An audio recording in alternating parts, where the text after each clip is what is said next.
We're going to get this started. I'm Erin, head of community for the RevOps Co-op, bringing you connection and content to help you skill up in your RevOps journey. I'm excited about this event we've put together. We're going to figure it out. It's not just a dream. We're building a Revenuetopia by breaking down data silos to improve the efficiency of your revenue teams. You will come away with identifying high-quality accounts that are in market and ready to engage, orchestrating relevant account interactions across channels, aligning marketing and sales around a common view of the account, and measuring success, tracking how your efforts are moving the needle forward.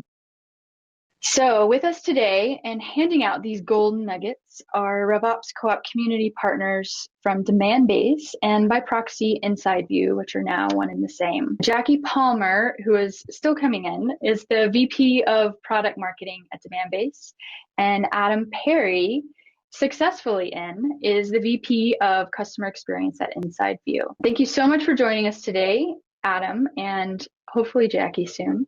I'm going off camera and we'll be in the chat, so go ahead and take it away. Thanks for having me, Erin. Just a quick note about my title. I'm a good candidate to talk about this because even though my title says VP of Customer Experience, if people are like, what even is that? I spend a little bit of time doing sales enablement, a little bit of time doing product marketing, a lot of time with customers, like helping them be successful. So I've seen firsthand and behind the scenes sort of what goes on trying to make this Revenuetopia, which is a great idea, right? A utopia in which we always hit our number, all the reps are successful, marketers hit their pipeline goals and number of meeting goals. Yeah, that's what we're looking for. But let's talk about what's happening in the market, right? So we know that B2B behavior has changed. Lest you had any doubts, maybe the past 18 months of COVID that completely changed marketing events and how we reach out to customers. It hit the gas pedal on this idea that marketers want a better experience, a simpler experience, but they didn't make it easy for us. The buyer journey is spaghetti, right? So on the left side, folks are staying unknown for a huge amount of the buyer's journey. We used to get people to fill out those request forms, smash that like button, right? Identify themselves so we can know who they are and provide the personalized experience that we want to. Because of the nature of the internet and folks working remotely, a significant chunk of the B2B sales cycle is anonymous. So if only there was a way that we could try and get to know these people. Well, the good news is there's data and technology that's available to help you do exactly that. There's a causal effect here. Probably you guys have all seen the classic revenue funnel. We start at the top with a massive number of leads, and then at the bottom, a certain number of one accounts. That's a top-down model. Because of the nature of the new B2B buyer's journey, this is a much better model to think about how to approach your sales cycle. So we're finding our customers, wherever they might be, anonymous though they might try and be. We're engaging them across multiple platforms, not just our website. We are acting with great certainty and with deep knowledge of them to help them with their actual business problems, closing and winning that business. But then it doesn't stop there. Just because that contract gets close won, we continue the conversation. We provide an amazing post-sales experience. We help them figure out business metrics to measure success when the products are being implemented. And that allows us to expand that relationship. And then we're doing the same thing, right? Finding deeper connections within the company that we've already won business with so we can expand our footprint there, right? Most SaaS companies, especially as they reach maturity, will tell you that it's all about customer retention and growing your accounts within that customer base. The SaaS business is predicated on that and relies on it for growth. We're going to start off right at the beginning of figuring out who these folks are. And there's this little acronym we use called FIRE, right? So the first thing we're trying to do is, okay, do we even have the right fit? Part of being account-based is not every person who comes to your website or who reaches out to you would be a great fit for your product or service, right? So you want to make sure they fit into your ICP. So why do we care about that? We talked before about retention and renewal. Here's the thing about retention renewal. If you have a bunch of people who aren't best fit for your product or service, they're going to churn. And so that makes your account managers unhappy, doesn't make your SaaS business very effective, or any business, right? Not just a SaaS business. Everyone looks at churn. So you want to make sure that you have a good fit for the accounts that you're seeking to engage with. Once we do that, I want to sell to people who want to buy from me. And that's what intent data is all about. So that's a data signal, right? So we're going to use their internet searches and how they've engaged with content out on the web to try and figure out if they have intent to make a purchase in a near-term time frame. Next piece of fire is building that relationship. So this is especially true of customers you've already done business. You want to remember everything about them. How many bugs have they encountered with your products over the years? How good is their relationship? How many relationships do you have with them? But even for pre-sales, there is this concept of building great rapport with your prospects. You know, we talk so much about salespeople's effectiveness. The most effective salespeople find a way to connect with their customers' business problems. They don't make it about their company's product. They make it about their customers' problems. That's all about relationship. And lastly is the E in FIA, and that's time spent with your company. So you're building that engagement over time, and that's going to enable you to have great predictive analytics as you think about, okay, am I going to hit my number at the end of the month, at the end of the quarter, at the end of the year? We're going to start off right at the beginning, right as we begin to get to know our prospects. And we talked about how folks are staying anonymous for longer. There is technology at your disposal to, at the very least, you can invest a little and at the very least understand the accounts that are engaging on your website. You can you can advertise on platforms where you think your customers will be, whether that's G2 Crowd or LinkedIn or wherever, and know them a little bit. What we're here to tell you today is that you can know them in a deeper way. If you have a great CRM system, a la Salesforce, a la the cloud, and you have good data on the people you want to prospect into, maybe you purchase a tool that's helped you enrich your leads or your contacts at existing companies. So you know their title, you know their job level, you know their job function. But beyond that, there's a whole bunch of information you can know if you're using the entire suite of Demandbase products. There's a laundry list of stuff there. Things like contact location, super critical, right? No one's in the office anymore. And even though someone might work for a company that's based out of beautiful San Francisco, California, they might be located in Austin or Hyderabad or Denver or Mexico, right? And so contact location helps you make the conversation contextual. And so one of the things that's interesting is I want to hear from this audience, how many of you guys have had the occasion where you've reached out to a customer based on the company location versus the contact location? So give me a thumbs up or a clap if that has actually happened to you in any of your sales and marketing programs. All right, so looks like there are a couple of people where this is going on. The good news is, again, data is there to help you. The other piece of this is, part of the premise of this entire webinar is that speed wins, speed to lead. A lot of these tools are available to you at the time where your prospects are engaging with your website. You are 300% more likely to get a customer convert from anonymous, far left, bad, to known, right, where they raise their hand and say, yes, I would like to move into the known part of the buying cycle, if you can engage with them in the first 5 minutes of them being on your website and then poking around. That's crazy and really only possible if you leverage technology and data to help you go there. That's not only Demandbase, right? There's a whole bunch of other technology out there. We talk about chatbots, right, which give us the ability to real-time interact with a person as they land on a web page. But we're certainly a big player in that game, and we want to help you be successful. All right, so I'm engaging with my prospect. I did it fast, so I actually got them to raise their hand and say, okay, you got me. I'm going to engage with you and at least tell you a little bit about my business problem. The next piece of it is now we get our first real at bat. Maybe we got a meeting. Maybe we just said, hey, let's chit chat via email. The next piece of it is this idea that I need to close that deal. I need actionable revenue insights. And that's two pieces. The first is a shared account view. Now, what you're looking at, that picture on the left, is actually a heat map. And you can imagine that's not only a number of accounts, but all the people in a buying committee. The hottest opportunities are those where I've engaged with all the folks making the decision in the buying committee. So I may have started off by talking with an individual, but this is a B2B webinar, right? So we know that there's going to be, between 4 and 10 people engaging in a buying committee. I need to immediately think about how to expand that conversation. In order to do that, I need a single pane of glass. I want to make sure that marketing and sales have good agreement. So marketing's hooking me up here, right?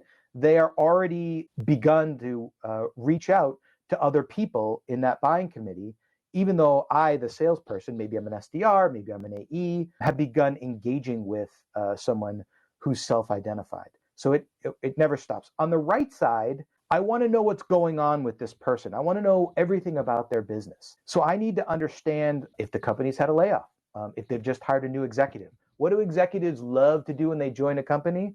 They love to make changes. Has anyone here been at a company where there's been a big executive shakeup and seen maybe you changed, I don't know, maybe you changed your marketing automation tool. Maybe you just changed your process. Maybe you changed something else. For those of you who haven't done that, I've got good news. Executives change jobs just like the rest of us, and you are gonna get that experience at some point in your professional careers, I promise. The point here, though, is that could be first of all, it's a great way to show customers that you know them, right? So whether it's getting a real-time notification in Slack, hey, this customer just had a layoff, maybe now is not the time to send over a $100,000 ACV contract for them to sign. Maybe we talk with them a little bit more before we just throw it over the wall and hope all is still good. You can also get customizable email alerts, right? So if email is your thing, and it's my thing, I like Slack, but I also like email. You can actually get notified of what's going on in the market. Maybe not for that company, but macro business events as well. So I definitely recall when COVID first hit, I set up a customizable email alert for any company that had decided to have their company work from home.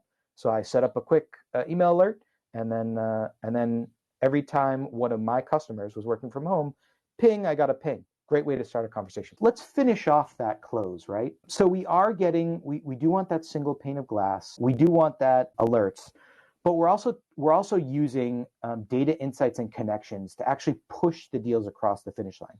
Now we're probably mid-funnel. I've engaged with a couple people in the buying cycle. I've probably got my cohort, as good a cohort as I'm going to have. So I've utilized my data, and I've utilized some amount of insights, business and news events. Let's talk about how to push that deal over the finish line. For those folks who are old school, we used to have this thing called a Rolodex, which is basically a whole bunch of business cards, and you would flip through them to see who you knew at a company so you could build rapport. Well, those days are over. We have this idea of connections now. Most folks are pretty familiar with LinkedIn, and so they leverage their contacts at LinkedIn. But I want to talk about a multiplier effect. What if at your company, every single other person's connections were available to you, and as you looked at her account, you basically got like a little notification that, hey, you know someone at this company and they're in your buyer group. Is that going to help you build rapport with that deal or not? Well, it actually turns into a 44 to 84% increase in the close rate if you have connections within that buyer group. That's a massive improvement, right? Like, what wouldn't you give to double or even grow by 50% the amount of closed wins you have? That would be super helpful.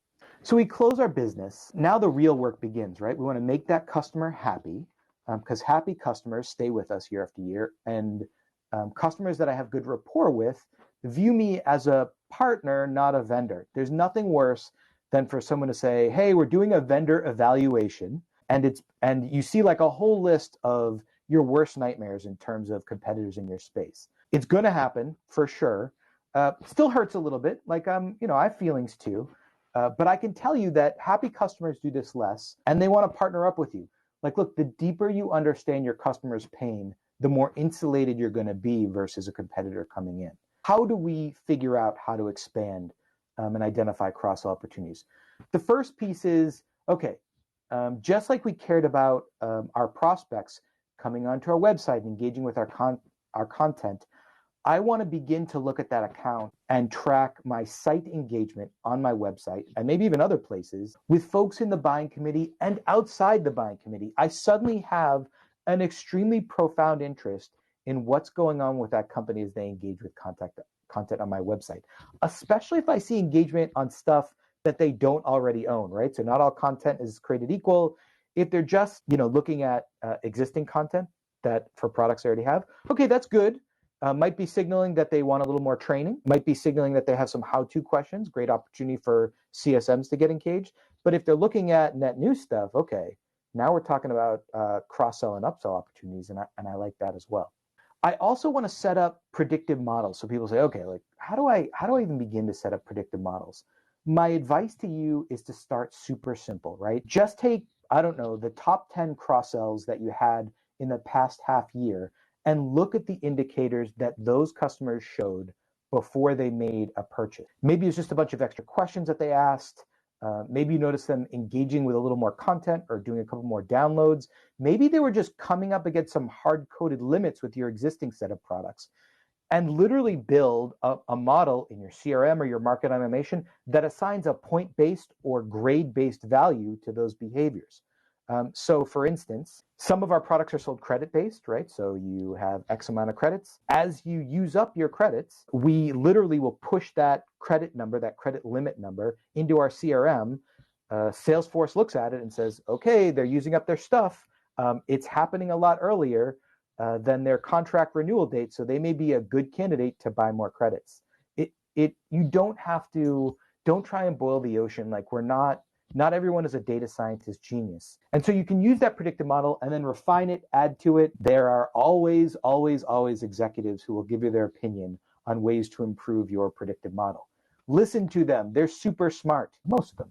And they can help you, get unstuck if your predictive model is not as predictive as you'd like it to be. Okay, here's the other piece. Stay ahead of competitive threats. We touched upon this a little bit before, but the best way to sort of understand if you're going to be facing as a competitive threat is looking at all the parts of the business that maybe aren't sales. So if you gave a training and you sold, let's say, your product to 100 people and only 20 people showed up to the training, not great, right? I don't have engagement for a product they actually own. Do I have a lot of open support tickets, right?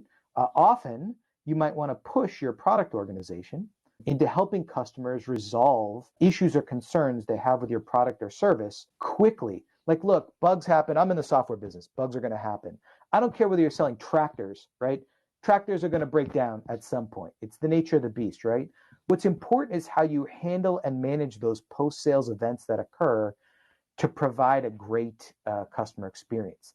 Now, the other piece of that is to use the data that's available. So that's first-party data. Now let's talk about third-party data. You can stay of competitive threats by using intent to monitor not just keywords that are relevant to your business, but competitive keywords as well. That's a super important thing to sort of keep your eye on these accounts. And then you want to grade them. So you've got this predictive model. I suggest building that competitive threat into that predictive model.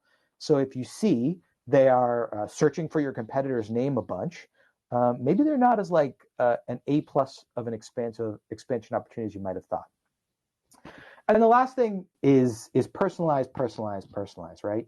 So tailor your content. If you have an existing customer, you know so much more about their business than a competitor does.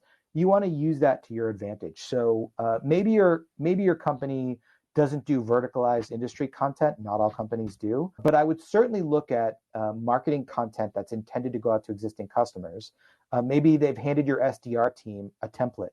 And I would just sit down with your SDR team and say, hey, look, for each customer, I want you to add a sentence or two that shows them or tailors this content to the business challenges that they're facing.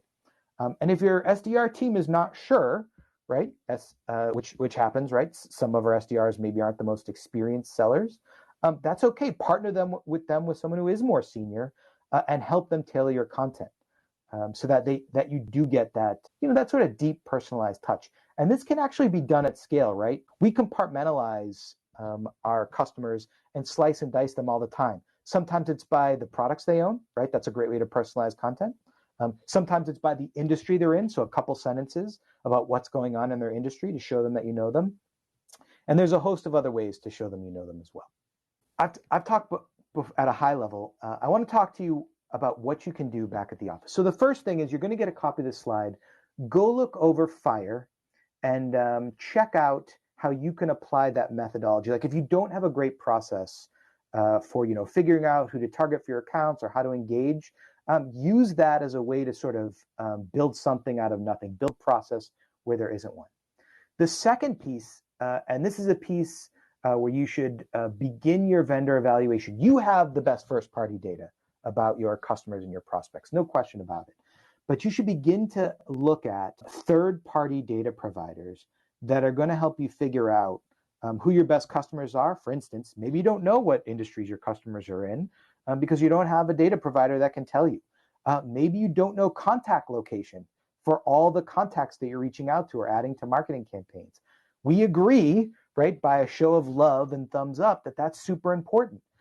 So find a vendor that can help you with that. And the last piece is, we know for sure now, account-based strategies, whether you call it account-based marketing or account-based sales or account-based experience, that 84% of account-based strategies that have been successful have had sales and marketing paired together like peanut butter and jelly. I want you to think about this forcing function for sales and marketing and ABX.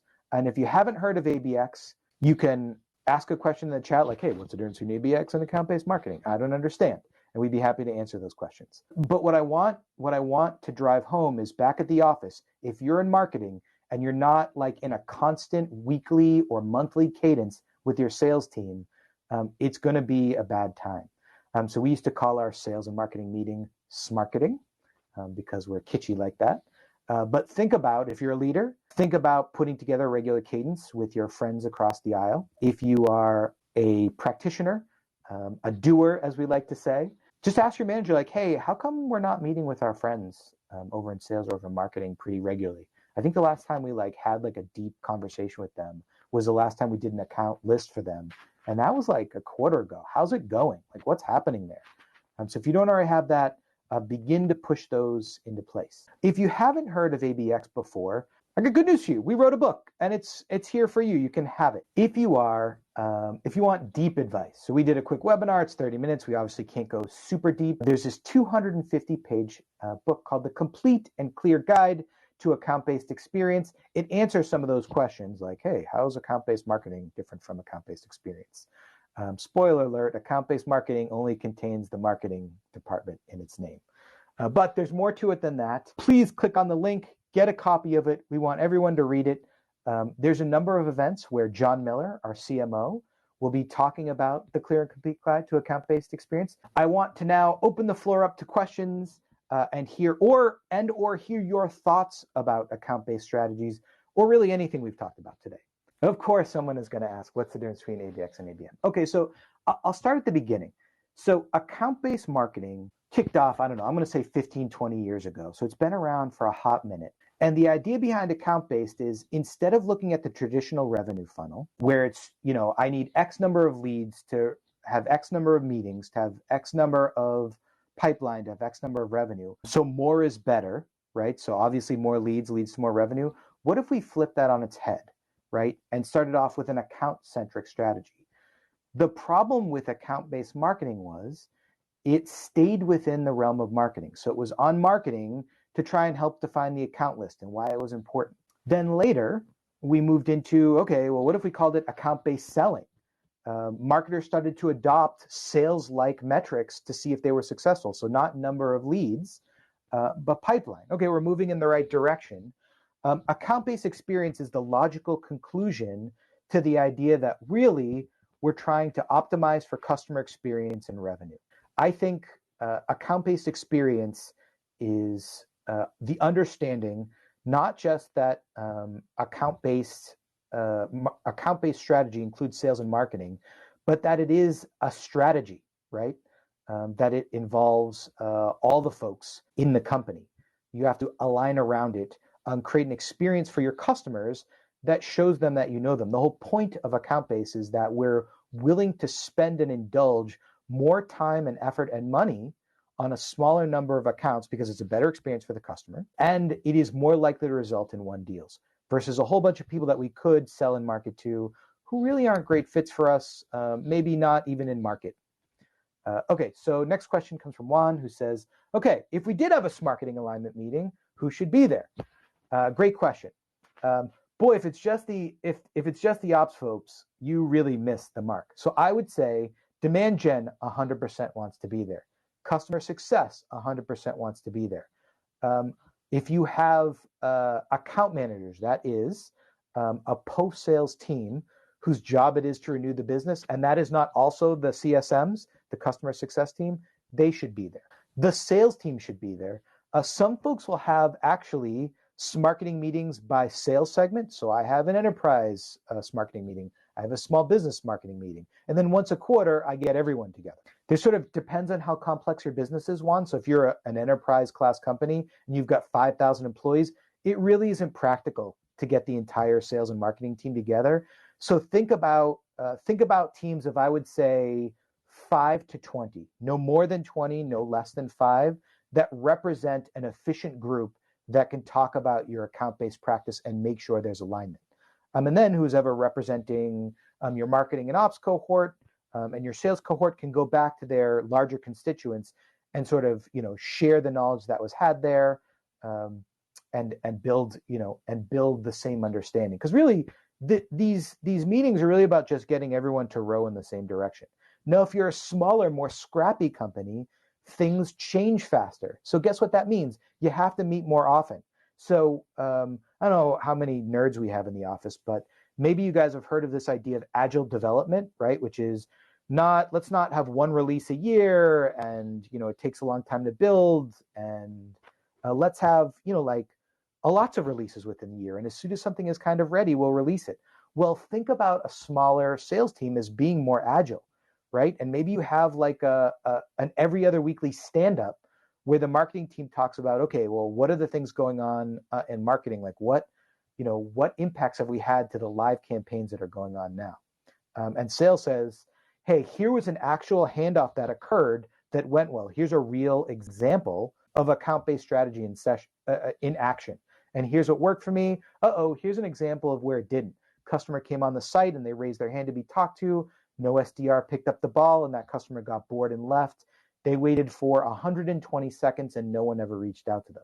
So when you look at your process and say, okay, what happened here? Maybe the answer is, dude, we need more SDRs. That's a good problem to have. And maybe the answer is, oops, our ability to interact live is not what we thought it was. We need to look at our tools and make a change. If you have a customer success team, do they drive influence on the ABM? Oh my God, Bobby, of course. So when I think about which teams have the largest impact on renewal, it's definitely the customer success team, right? Account manager is great, but let's face it, accounts manager's job is to think about expansion and upsell opportunities in the account. CSM's jobs tends to be to make sure utilization is great, the folks understand how to get value out of their products. So they are a great force of good within your existing accounts. We definitely have a customer service representative, not only at our marketing meetings, but literally at sales leadership. They have a seat at the table. And I would think about, as I think about my CS team, one of the things you could think about is, do I have a good CS leader who's sort of willing to, surface and look at observations and metrics that her team is seeing to help drive that? We talked about this predictive score for accounts. They should be actively contributing to that predictive score for active accounts. We have red light, green light, yellow light type of deal for accounts, right? So we want the vast majority of our accounts to be green light. We understand that some folks are going to be yellow light, and then as few red lights as possible. And the CSMs own that. So no one can override the CSMs when it comes to the status of their accounts: red light, green light, yellow light. All right, folks. So look, I appreciate your questions. I love doing this stuff. I am not just a speaker, I'm also a practitioner. And listen, I hope that I get to talk to you guys. And Jackie, man, we missed you. We will definitely see you on the next webinar for sure. Thank you guys for coming. Have a good rest of your day and see you guys at the next event.